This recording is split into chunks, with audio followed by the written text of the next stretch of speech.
A lot has been said about Meghan Markle and her relationship with Josh Harry. She has been called a narcissist many times, but that was after she openly manifested traits of that kind. Anyone that has been involved with a narcissist realized too late what they got themselves into. So in this video I'm going to illustrate how 3 of Meghan Markle's behavior signals can help you identify a narcissistic personality before they start to manipulate you emotionally. Welcome back, my battle language buddies. My name is Jesus Enrique Rosas. I'm the battle language guy, and it would be great if you join us by just liking this video, subscribing and hitting that bell. Let's get down to it. The first signal is what I call the emotional pump and dump. Narcissists often love bomb someone, like a potential friend or a potential partner or even a business contact, to gain trust and flatter them. They are very good at this because at all times they've got their goal in mind, that is to exert control over the person. And despite the narcissistic classification, and there's a slight difference between the 7 types, all of them want something. That is supply, the gasoline that makes them going. But once they got that supply or whatever they need from the person and they think that person is no longer valuable to them, their narcissist is going to dump them out cold. There will be no slow down, easy out, nothing. And there was an article from April 2018 about the former friend of Meghan, Gina Newthorpe County, saying that they were extremely close and there are photos to prove it. But then, when all the Harkles phenomenon started, the last time she heard from her, it was not from Meghan herself, but from her lawyers. When I emailed Meghan asking permission to use a photograph of her, her lawyers responded. She must get thousands of emails, but it would have been nice if she just dropped me a line to say her lawyers were handling it. It's a shame. But narcissists do have friends as long as they serve a purpose. When they no longer do, goodbye. This is not to be confused with introverted or solitary people that have few friends or just 1 or 2 friends. Introverts or solitary people simply do not love bomb or exaggerate or speed up that first stage with tons of compliments because they are not really that interested in creating more connections. It's like picturing relationships like a curve. Healthy relationships, whether romantic or friendships, are built slowly over time as people get to know each other.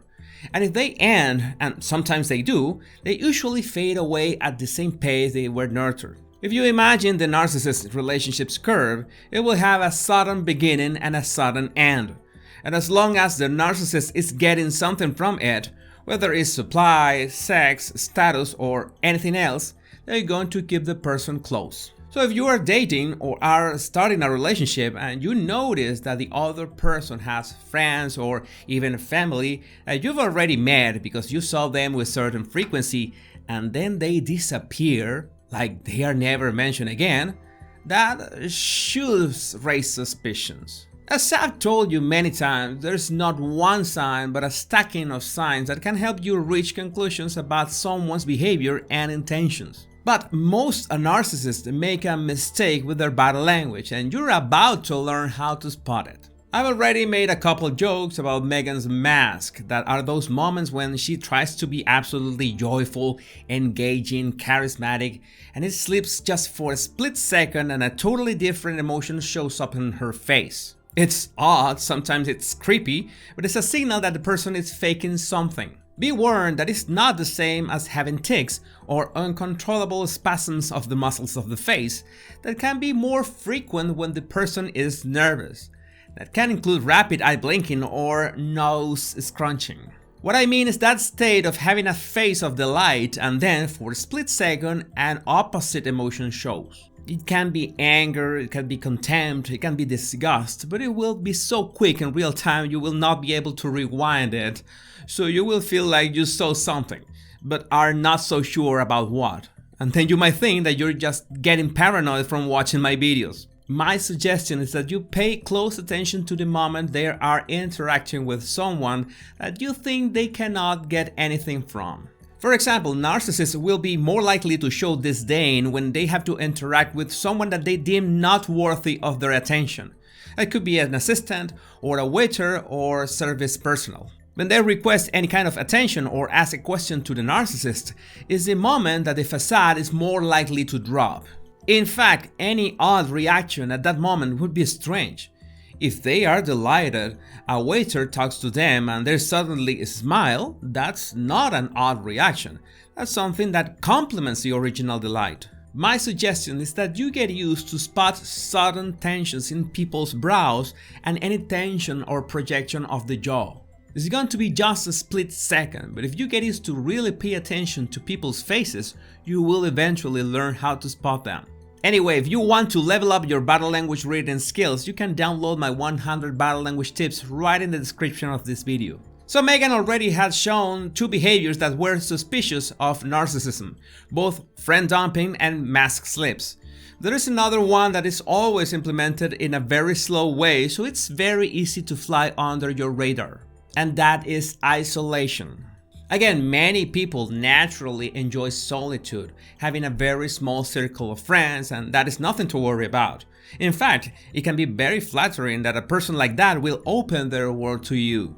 There are other people that have more common relationships with a handful of friends and are much more balanced in that regard. Great as well. But there is a problem when you begin to notice a pattern. And no matter how big or small their social circle, they try to progressively reduce yours. And they cannot just drag you away from your family and friends all at once. They will pick targets, one by one, and make sure that there's something wrong with each one of them. Eventually, when they undermine enough members of one of your friendship circles, they can make you leave that circle for good. That's part of their manipulation, because at all times it will seem like they have your best interests at heart. Again, this is going to happen really slowly, so it will be really hard to notice over a span of months or even years. The ultimate goal of the narcissist is to undermine your relationship with your own family, that in theory should be your most intimate circle of support. And they know better and won't attack directly the members of your family. They will begin attacking indirect members of your family. And we already know that Meghan's body language revealed that Kate did not make her cry. But you can be sure that's the version she told Harry. And it makes sense, because if she wanted to isolate Harry, undermining his relationship with William, which was a really strong bond, she just had to say something about Kate. Suggest that Harry confronted William, there could have been an argument, and there you have it, the seed of an emotional struggle. Victims of narcissism tend to rationalize this kind of drifting away from their families.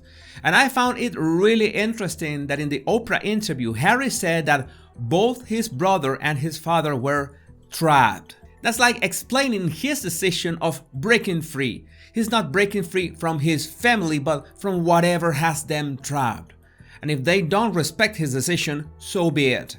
It's another clue that you should think about. If you find yourself rationalizing attitudes that you wouldn't have had in the past towards your friends or family, it's odd that those frictions started after you met this mostly charming person. Because anyone can spot a narcissist with the benefit of hindsight. But the true power lies in knowing how to spot the silent signals. If you want my ultimate complete guide of all facial microexpressions and emotions, and be able to read and decipher every possible meaning of facial expressions, you can get it at 70% off using the link in the description. Take care, my body language buddies.